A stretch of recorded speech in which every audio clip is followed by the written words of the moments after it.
You're listening to the AFTERBUZZ TV Network, now the largest new media platform on the web, and your #1 source for after-show entertainment. Very good, Keith Johnson.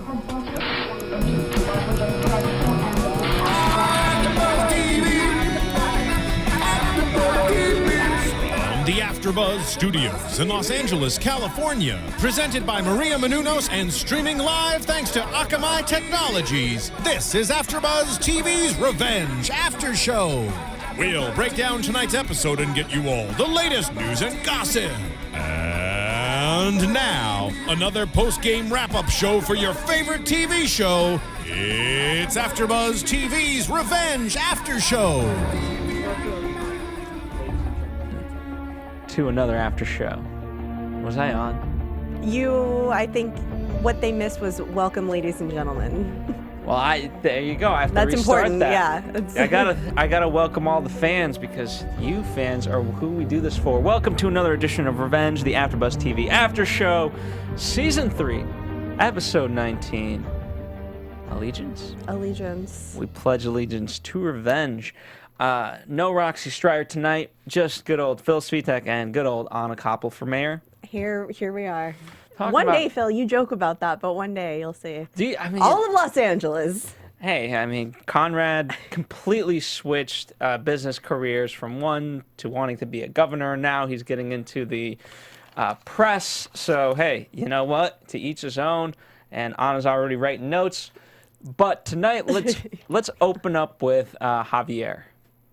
Let's do this. And that storyline because, you know, last week we didn't really have a lot to go off of. We only had like the deal, 30-70 split, and after watching so many Shark Tank deals, I actually didn't think it was that bad. But I could see where, coming from Javier's perspective, he would prefer 50-50. Yeah. Well, most of these people who come into the Hamptons, we see just make the worst choices. And I think for me, as if I were Javier and I were staying with were they cellmates or were they just in prison together? I might as well call them cellmates. All right. I mean, I don't know how prison exactly works. I've seen prison in so many different shows, but I still don't quite. Yeah. I've seen Beyond Scared Straight too, but I still don't get how prison fully works. I'm not sure about this either, completely. But Nolan has really just been a friend to him, and so for him to for Javier to not even be like a little bit suspect about, well, why are these people buying me cars? And I don't know if that's just like okay, but from Javier's perspective, he's just caught up in the hustle and bustle. Look at he walks into Nolan's house, right? And Nolan is, we don't know how much. Let's call him a billionaire, right? He's got so much of this, and he's notorious, and he, and it's just a lifestyle.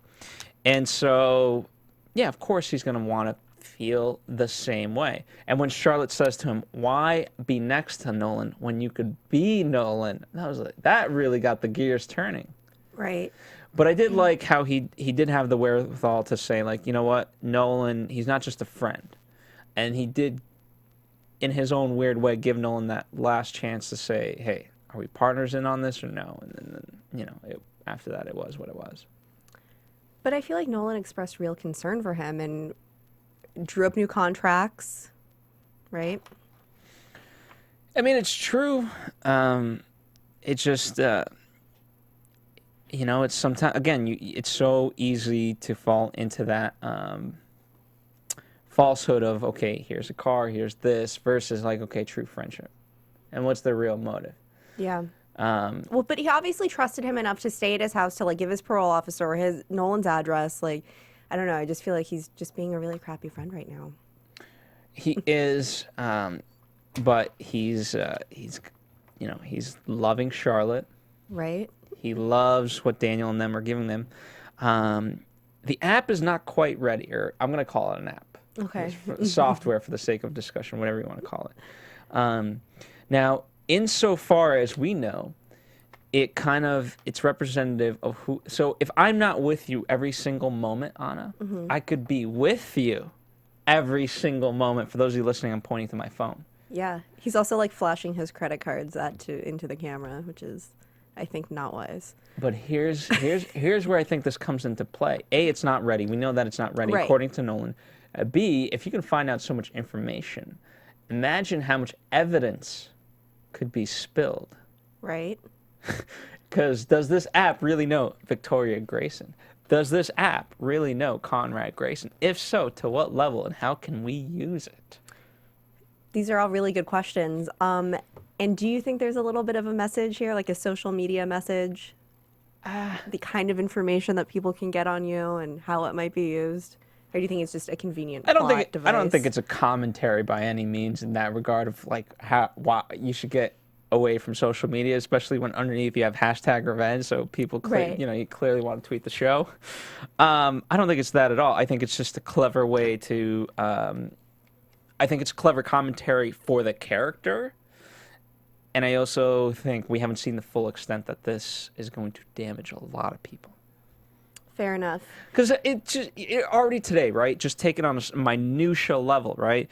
I know we'll talk about Margot and Daniel specifically a little bit later, but the fact that, it told her what shoes she wanted to get. And she's like, oh, yeah, of course I want to get those. And then Daniel's now using that information to get her those shoes. They lured Javier the same way of like, oh, your app told me that you wanted this car. So, by the way, where is Daniel getting the money to like be buying all of these people really nice cars? What is that about? Did they have the money? What, I thought they lost all their money in No. the carry-on. We go through this every week. We've resolved that. The money that Emily doesn't didn't stick, make guys. off in the divorce settlement is now his spending money. I mean, how much is a car like that really? Like, let's say at most, let's right? The nice car has a Need for Speed. They're like 4.6 million. To Daniel, like that, nothing. Who cares? Here's a nice car. And he also got a Bentley though on the same day. Okay, so 8 million total at most. Whatever. Just a drop in the bucket. Who cares? I mean, in this war though, again, so I'm gonna raise that flag about like how this app's gonna play a bigger role. Okay. 2, I don't know if it was the best move for Nolan to walk over and basically terrorize their house. Right? What I was like, what that? did he do? I like the light spit, and that's all well and good, but you literally just made a threat on their lives. Yeah. And Charlotte. And Charlotte. It was a great line though. He was like, you have to be so dumb to piss off a genius, or something about just how he was a genius. It was great. I loved it. I loved it too. But you've shown your cards. Nolan never shows all of his cards. He's too smart for all of us. He is. I'm just really nervous. That is a direct attack. We've never seen that from Nolan. Right. I don't think. Not in that way. No, that was pretty aggressive. And we've seen it, but not to someone. Never the Graysons directly. He's never really like Dan. Obviously at the end of season 2, we got that very much so when Daniel was his boss, and Nolan was being insubordinate. But he never attacked them in that way. Right. Yeah. So I'm nervous. Don't be nervous. Nolan will be fine. I'm hoping. I promise. I have no. But I was always nervous from the get-go. Like, okay, if things were to go sour with Javier's relationship, like, had Daniel not stepped in and gave him his, quote, freedom, how is that ever going to work out when that's his supposed, residence Right. for Javier? How is that ever going to work out? I don't know. And I feel like Nolan's also like just a very patient person, because the fact that he's even dealing with all of this nonsense from him and like having, new documents drawn up. Because if you'll recall, Javier didn't even ask permission to stay there. He was just like, oh, I'm No, he staying didn't. here because I gave my parole officer your address. Correct. So I feel like Nolan's just been like very generous with him. Like, okay, great. So stay in my home and I'll help build you up as a software creator, or I don't know. But because he had that really moving speech about how he sees in Javier what David Clark saw in him. Yeah. So I don't know. I just feel like Nolan has just really extended himself, and it is just not. It's just being taken for granted by Javier. It is. It is. We didn't see quite how it fully came in. Well, I guess let's kind of talk about Charlotte and Jack very briefly, because there wasn't a lot there, but right, Javier kind of led her on to this whole path about Jack and Nolan and everything like that things were going on, and then it's kind of revealed more so today. And Daniel certainly flamed the fuels of hey, maybe Jack's playing you and you're taking down this entire family. Would you want that on your shoulders? Right. What did you think of that scene when Charlotte came in to the stowaway? Last week? This week. Remember, because, okay, so they're Nolan and Jack are plotting, and I was a little frustrated with this scene because it was like the way Jack handled it, you couldn't have been more suspicious. The way Jack handled Charlotte. That's from last week, no? No, this week. When they were being really sketchy about he's like, yeah, I'll call you later. Yeah, is that this week? That was last week. Ah, shoot. Yeah, huh. I'm getting it all mixed up.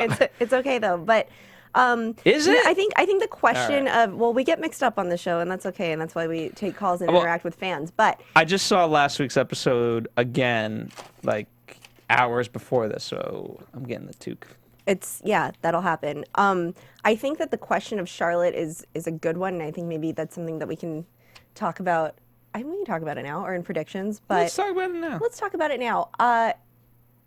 The Nolan pointing out to her tonight, or in front of Charlotte anyway, saying to Daniel, you might have Javier fooled in this one, but I know who you are, and so I think obviously that's going to make her question. Jack and Nolan are very close friends, and Charlotte does have this relationship with Jack. I think that there might be some. She's gonna have to start digging on her own soon. She has more resources to do that now, and I don't know. I think there might be a rift between her and Daniel. I forget what show it exactly kind of reminds me of, but actually it reminds me of Revenge. It reminds me of Patrick, where Patrick is just this.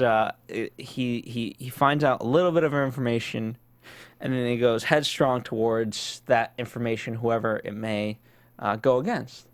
And then the person that he's pursuing gives him counter information. So it's okay, well, how does that fit in now? And then he goes the other way. And I feel like Charlotte's kind of becoming the Patrick in that way, where she's just collecting this information and, bouncing between the two and doesn't really know how to feel. But I think ultimately what's interesting is she's still identifying herself as a Clark. Yeah. And I think ultimately that's going to be the deciding factor for her. Well, I think, and this is sort of a life lesson that I've learned myself, but I think when you grow up in the same home as somebody, for Charlotte, this is my only experience as a sister, I think there's an assumption we grew up in the same household, so we have the same opinion of our parents, and we have the same worldview, and we have the same everything. But I mean, that might be a harsh wake up for Charlotte that, oh, what? We're not the same person. We're not. You don't have good in your heart like I do. You don't want. I don't know. Or maybe not. Maybe Charlotte will surprise us all and just be worse than Conrad. Hey. Anything's possible. Anything is possible. All right. Let's kind of switch gears, talk about Oscar Chapman. Living as a woman. Hey, not a bad disguise. He's got to live some, I wouldn't have lived in New York. I would have moved down to the Bahamas or something. Right, but, yeah. That's the go-to place, isn't it? You want to be somewhere warm. Yeah, definitely.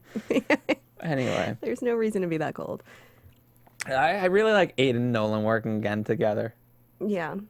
That was a fun little bit. Well, Oscar had some really good information for us, and I think, most startling is that Aiden's dad didn't kill himself; he was murdered. Yes. So that was important, and it just, all of it. The fact that Aiden's dad didn't know. Well, it's what's great is that it does certainly line up with the letter. Right. So had we read the letter a little bit more closely, we would have been got it. So that is, if only we got the information a little bit earlier, because poor Aiden's mother, you know. Right.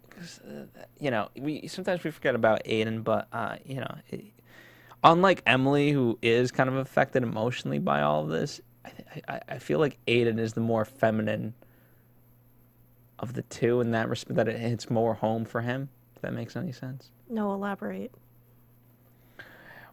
Emily is just so stoic and unemotional. Okay. For the most part. For the Okay. most part. Aiden, he's not afraid to cry. He's not afraid to be happy. He's not afraid to express emotion. Mm-hmm. So, I don't know. Just an observation. Doesn't need to go further than He's that. a woman because of that? Is that what you No, said? I'm not saying he's a woman because of that. I'm saying he's You said more he's in like touch. the woman. He's more in touch with his feminine side than perhaps Emily is. Okay. That's all. That's fair. I feel like crying over your dead father is like a normal thing, though. It's not necessarily girly. Okay, so Emily should cry more too. Okay. That's fair. Maybe. What I thought was really interesting was Aiden said to Oscar Chapman, just like begging, he's like, please help me finish my father's fight, which is, you know, what Emily's all about. And Aiden's been saying, don't do it. You know, there's nothing at the end of this road of revenge. There's nothing for you there. But it was just like the first thing. He was like desperate for Oscar Chapman to help him finish his father's fight. And, you know, I think at that point last season, Aiden felt that he'd gone as far as he could go. And, you know, when it gave him no solace, it was like, okay, what did I do all this for? But I think now there is light at the end of this, and it can be good again in some fashion. And that's why he's pursuing it the way he's been pursuing it. Okay. I did not think this was going to go where it was going to go, with Pascal showing up. And I know. I mean, we've underestimated, at least I have, Pascal to what, you know, he's capable of.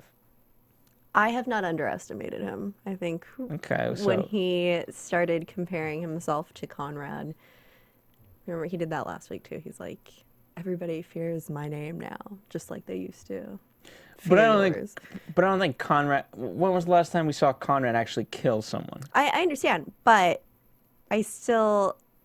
Like Conrad showed up unannounced and could have been in the pitch black sitting on that chair, but he wouldn't have gotten up and shot him. Okay. That's fair. All I'm saying is, never once did Pascal show up on the show, and I was like, oh, this is so great that we get to learn more about Margot's family life. You know, I understand that. Like... I didn't think he was a killer in that respect. I really like how Conrad and Pascal are really developing, and I knew, again, in terms of that, the press was going to be a big thing, because you know, how were you going to go when you control the press? You control your own image, Right. which is exactly what they're kind of hinting at and going for. But that's what confused me about his sort of comeback to that, because Conrad's like, you've been recording our conversation, or you recorded our conversations back in 1993. And he's like, but you're on those tapes too. And Pascal's like, but I control what people hear. I control the press. But I just still, like, right away I was like, okay, but how is that a real threat? Like, he's going to give out like half of the tape? That doesn't make... Anything's possible. All right. I'm just saying, I mean... I don't think okay, go ahead. that he can, like, doctor the tape somehow. I mean, nobody's going to ask any questions. How did you come into possession of these tapes? I just feel like it's kind of an idle threat Okay, well... at this point. Well, I'm sure he has other conversations where he's perhaps not on them. Maybe he has copies of the right? Just the letter alone, right? Maybe he has a copy of that. Okay. So there's tons of evidence that I'm sure he could and has to use against Conrad. This was just kind of an easy way to show, you know, the tip of the iceberg, so to speak. Okay. That's fair. I mean, in a weird way, I like what they're doing with Conrad. How, you know, Emily, or he tells to Victoria, like, hey, if you're enemies with Emily, then she's on my side. That's great. And then later on, he says to with Aiden, you know, when they're having their not really drinks, but, you know, their little meet and greet. He says, I forget something about being a friend. You'll find it's better to make an ally of me than an enemy. Yeah. Yeah. Which I found interesting. Because for all intents and purposes, as much as we're going after Victoria and it's a Emily versus Victoria fight, Conrad's more the worst one. But he's now kind of weirdly on their side, and I enjoy it. I love Conrad. I think he's great. I just think he's delightful. I have no idea what him and that man spoke of. Conrad, Mr. Marino. Who is Mr. Marino? Conrad went into such a, as Nick Wexler jokes about it, a whisper off. Yeah. That he literally went negative decibels. I did not, and I tried to put on the subtitles. Subtitles couldn't even pick it up. Yeah, I'm not sure. I have no idea where this guy came from or what they were really discussing, but... Well, it can't be good for Aiden because now Conrad has a direct interest in Aiden. And, okay, so for the photos, right? Remember the Nolan and Aiden photo, right? When Nolan's like, hey, give me a hug. Yeah. Was that Pascal? Is that what we're meant to believe? I have no idea. Because we never... how sometimes you kind of at least, get the reverse shot of, a hooded figure taking photos? We didn't get that. Yeah. We just got the green photo. That somebody is watching. So, I don't know. Are we... I have no idea. I mean, I really Is that Mr. Marino or was that Pascal? Could it be neither of them? I guess. Who could it be? I don't know. Could it be Victoria's private eye? The one that was killed by Fomanda, No. years ago? No. Remember? No, not that one. Not that one. The new one. The new one that took the photos of Aiden and Emily initially. The one that Victoria was so intrigued by. The one whose meeting was interrupted because of Pascal's dress by Dolce & Gabbana. Right. Maybe. That makes sense. I mean, I don't know where it's going, but... Are we moving into Victoria? Sure, let's do it. Sounds like a good segue as any. Sure. I don't know, where she wised up all of a sudden or, what kind of time she has on her hands, but suddenly Well, in she's between the sex and not all sex. the sex. But the fact that she has suspected Emily, this far, and she said tonight, she's like, this isn't about David Clark, this is about revenge. This isn't about our family. This is about David. This is about revenge. So she seems to have, connected those dots completely somehow.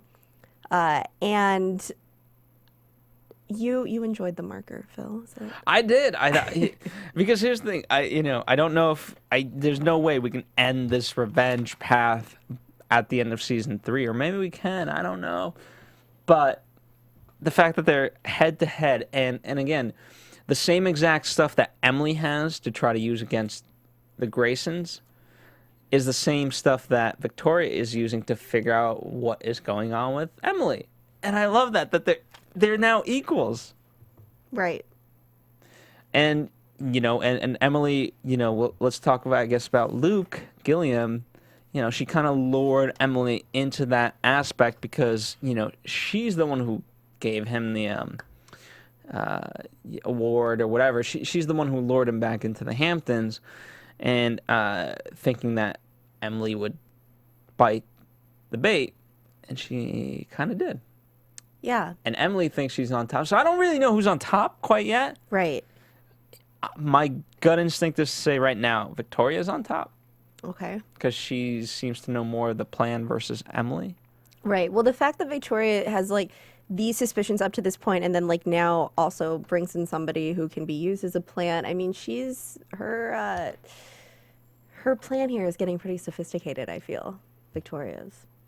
Absolutely. And now, are we then led to believe that Victoria knows that Emily has the accounting records? I don't know. Because if she brought him in, she must have known Luke's connection to the flight. Therefore, she knows that, okay, in all probability, that means she's going to gain access to the accounts. I don't know. He's the one, Luke Gilliam's the one that Victoria got in a fight with at the track, right? Correct. And it was a fake fight. Well, for him, no. For her, yes. Oh, it wasn't fake for him. No, because he didn't know. He wasn't in on the plan. He just was genuinely upset. But did she say, or right? She did say it was supposed to be you, not David, Yes. who dies, I guess. So at some point, he knew, or she knew, or they all knew that he was going to be the one to take the fall, be the terrorist, and die. But he still like comes back to so he's aware that that was a plan, right? Because she said it to him very like accusatory, and he knew what was going on already. Yeah. But he's still fine coming back into this situation. See, I don't understand how these people work. Like, hey, if I got away with not being these people the can do, terrorist I've in learned the these people can do situation. the most. This frightens me for my future because apparently you can do the most heinous things, and I love for me, I love the Jack, Emily, and Luke confrontation because how do you live with yourself? Apparently you can. Apparently you can do heinous things, and like Conrad, like Luke, like Victoria, just still get up in the morning all happy with an agenda. When with the revenge, how do you say that word? Your revengenda. Revenge. I can't do it. I don't know. No, I can't either. Only the announcer from ABC can do it. The only one. So while Luke was with Grayson Global, he was then manipulating the energy markets, right? And which Conrad used to inflate Grayson Global's profits. And now he has his own natural gas company, from what I understand. Correct. Okay. So it's all making sense. And I love how he carries these vials. Right. Hey, if it's good enough for me to drink, Yeah. it certainly must be good. Oh, okay. Those were like the grossest looking bottles of gelatin and Has no one ever, saline. apparently 30 lawsuits in 12 different states, has no one ever gone down to the chemical plant and been like, you know what? Let's not use your, like, it's like taking a drug piss test. Right. Like, okay, you know what? I'm going to watch you pee. Right. Yeah. Thanks for bringing in all your own vials of urine, but Yeah. Yeah. Yeah, that's all well and good, but we're going to try a little something different here. right. Anyway. Yeah, I don't know. And so now he's like, fine, I'll give you whatever you want. So now he is on Emily's side, do you think? Or this Well, he's not necessarily on Emily's side. He's cooperative at the very least. right. So That's all we need. that's all we need. Just a little And cooperation. well, we did get the accounts. True. So I mean, but again, I want to know if Victoria knows this. We need like ABC needs to do like a website of what each person knows That and what their sounds true intent is. like quite the commitment to figuring that out. Anyway, by the way, just real fast, I found it hysterical how Pascal looked as Victoria was crossing out her board. Yeah, what was that? Was he drunk? Was he passed out? What He was was happening? definitely passed out. I don't know. I mean, he could have been drunk. He seems like the kind of guy who might have a little bit of a drinking problem. But I don't, because he, I feel like they should be, more connected, especially after that speech where, with Conrad trying to break them up, but then they, Pascal saved it. Always loved you. And he calmed her down. And now she's basically just like doing paperwork while he's passed out on a chair. But I feel like where he killed Oscar, they should be more on the same. I don't know. I just found it very funny that he was just completely comatose in the oddest of positions. Well, they just sort of reunited though for the first time in, I don't know, 20 years. So he's tired after killing Oscar? He's exhausted. But I feel like neither of them knows what the other is capable of. So it's not like, hey, honey, how was your day? I just killed Oscar Chapman and I feel really great about it. Which is why it's weird that Victoria's just marking off X's. Maybe she drugged him. Maybe he's dead right now. We'll find out. I don't know. It's just, for those, if you didn't find that weird, I don't know, go back, rewatch it, let me know. Because I found it to be, I don't know, for better or worse, one of the more odd things of tonight's episode. Yeah, it was strange. I mean, I definitely noticed it. There was not. So yeah, just poor direction, I guess. I don't know. Get rid of him in the scene or tell him to give him something to do, right? But I loved him as an actor throughout. Again, him and Conrad, they have such a great chemistry We've together. said this about him and almost everybody. Maybe this guy, I'm sorry, I don't know what his name is, the actor who plays Pascal, but perhaps he's just exceptional. Halle Berry's Boo. That's right, Halle Berry's Boo. He's Mr. Halle Berry. He is phenomenal. He's great.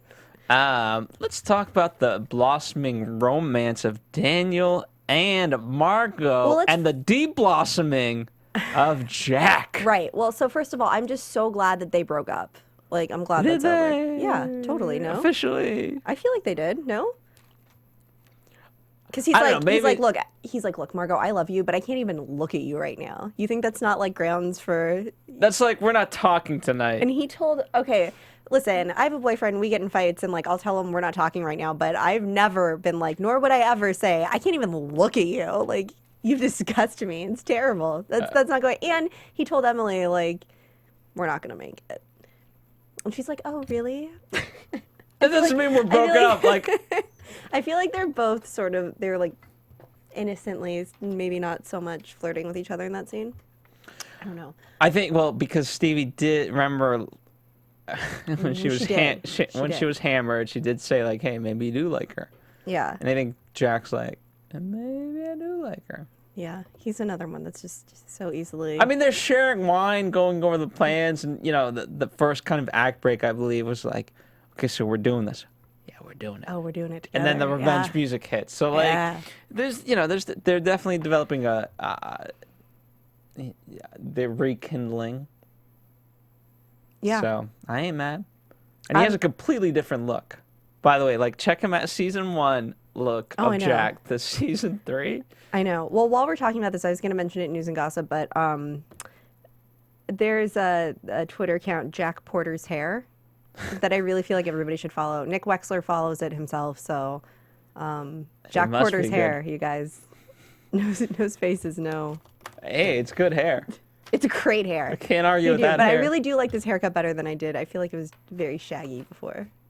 And, but even the shirts, you know, everything. The pants, like, you know, he's not really putting in his time at the stowaway. Right. He must have good management or something, because he's just not. And a good babysitter. Yeah. Because right? he's like, all right, I should get back to Carl. Yeah. Because Stevie was taking, I don't know. But so was Charlotte at some point. Maybe Charlotte still helps. Clearly. Obviously. She's not in bed with Pascal. Or with Javier. Javier. I would love if Charlotte and Pascal got together. Oh, it'd be so good. So gross. It'd be great. What are you talking about? All right. So back to Daniel, and I mean, they're making deals. They gave that, there was that one look, and yeah. I feel like she's obsessed with him. I feel like she's like sadly in love with him. And he is in love with her. You think? Well, remember the speech between him and Pascal, like, hey, you know, maybe she's, I forget the exact words, but you know, she's settling for something less because maybe you've never given her the confidence to know that she can be better. And I feel like that's coming out. Although, Margot, Daniel's not better, but I don't want you with Jack anyway, so it's probably good. Yeah, that's fine. They both are terrible people. But I felt like Daniel was looking sharp tonight. No, I mean he was really like Her. It's exactly what I was saying. Oh, it's so weird when you do stuff like that. I just don't know how to. Pattern interruption, baby. That's what I call it. But yeah, that's good. I just felt like looked very sharp and fancy, and maybe it was because he was just buying millions of rising into dollars power. worth of cars. Because he finally has a partner in business and in quote perhaps life. You know, Finally has his Emily equal. was a partner in life, but they weren't really business partners. Right. And now they clearly hate each other. Right. And Sarah, she kind of was the same thing. But now here's a childhood friend. He's known her for years. Yeah. They're like the evil version of Jack and Emily. They are. Yeah. They are. It's so cute. Is there anything left to talk about? I don't think I have anything. All right. Well, before we get into news and gossip and predictions, I want to tell you about a brand new app. It's on Android and iPad and iPhone. It's called the AFTERBUZZ App. That's right. Crazy. For months, perhaps even years, you guys have been waiting for the AFTERBUZZ app to come out, and now it is out, so you can download it for free, just like all the podcasts have always been and will continue to be so. So download it. Let us know what you guys think of it. It has all your shows, and what's the greatest part about getting a lot of the feedback? Yes, there's some bug fixes we do need to fix. I will admit that. And you guys have been tremendously helpful in telling us what those things are and what you guys would like to see. Because, hey, ultimately, you guys are using the app. So if there's something not on it, you let us know. But on the flip side, there's an alarming amount of you saying, wow, I didn't know AfterBuzz did this many shows. Which is great to see because there's been fans, some fans listen to 20 after shows, which seems like a lot. But now with the app, they go through it and they're like, holy smokes, there's over 200 shows that AfterBuzz in its roster does, about 70 a week, that they didn't even know about. Yeah. But that are favorites of theirs that now they can listen to the shows. Well, we've said before, if it's on TV, chances are we have an after show. Chances. Here's the only disclaimer. There's a lot of you. There's still shows that a lot of you guys want us to do, and inevitably, I always feel like we're being judged on the amount of shows that we don't do versus the shows that we do. But fans, as a state of what do you call it? Not state of union speech. I guess state of union. We will strive to continue to add more shows. Always. But Anna and I can only do so much. That's true. And with Roxy at Coachella, it's even less. Are we supposed to be telling people where she is? It's public knowledge. She has an Instagram. Okay. She has a Twitter. Check it. Okay. I'm sorry. I was not on top of Roxy's Instagram today. Well, I know you're on top of the news, so speaking of that, news and gossip. AfterBuzz TV News. I mean, you're going to be really disappointed. I had that thing about Jack Porter's hair. I think that's the only thing that I was going to say. I don't have news and gossip. Okay, I'm going to say it again. For those of you who haven't seen Captain America Winter Soldier yet, Emily Van Camp, phenomenal job in it. And I really think, again, they have plans to make the third one. Mm-hmm. I think her and Chris Evans, the way they're setting up, a love interest. Okay, and we have that whole podcast, right, for... We do, on anatomyofamovie.com. It's like the movie version of AfterBuzz TV.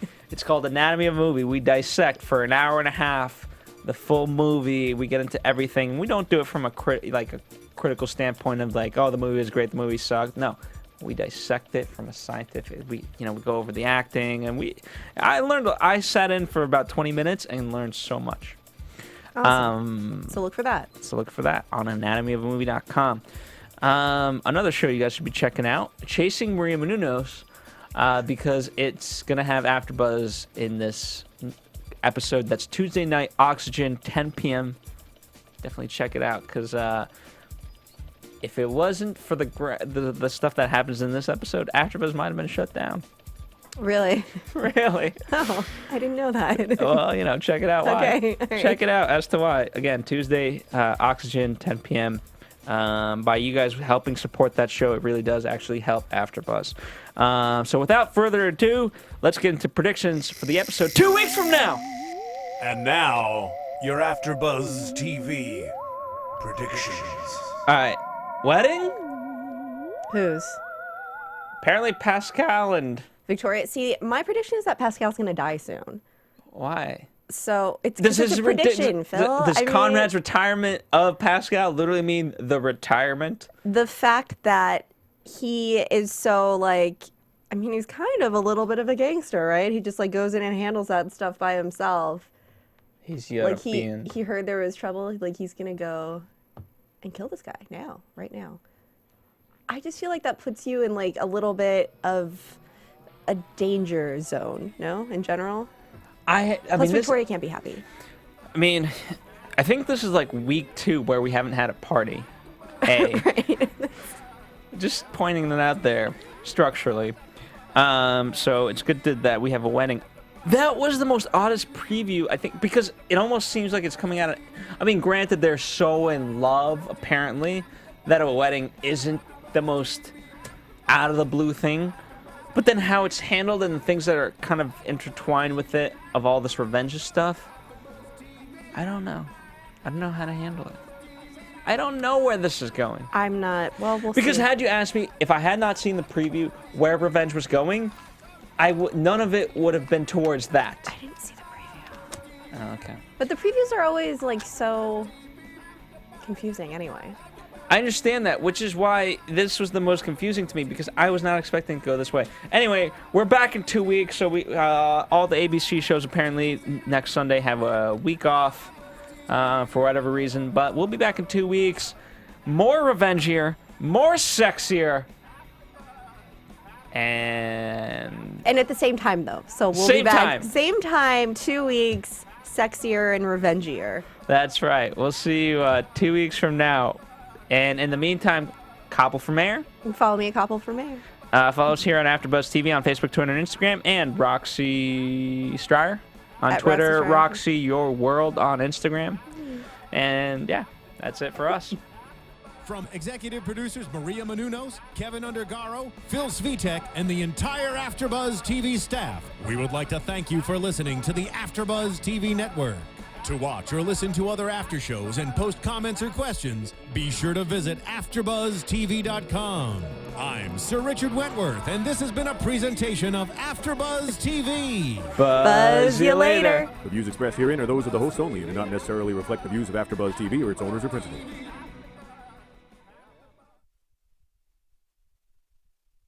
Thank you for watching AfterBuzz TV on YouTube. For more of your favorite after shows and interviews, subscribe to our channel here, and be sure to share your opinion on the episode in the comment section below here. We'd love to see what you guys are buzzing about. Thanks again. Buzz you later.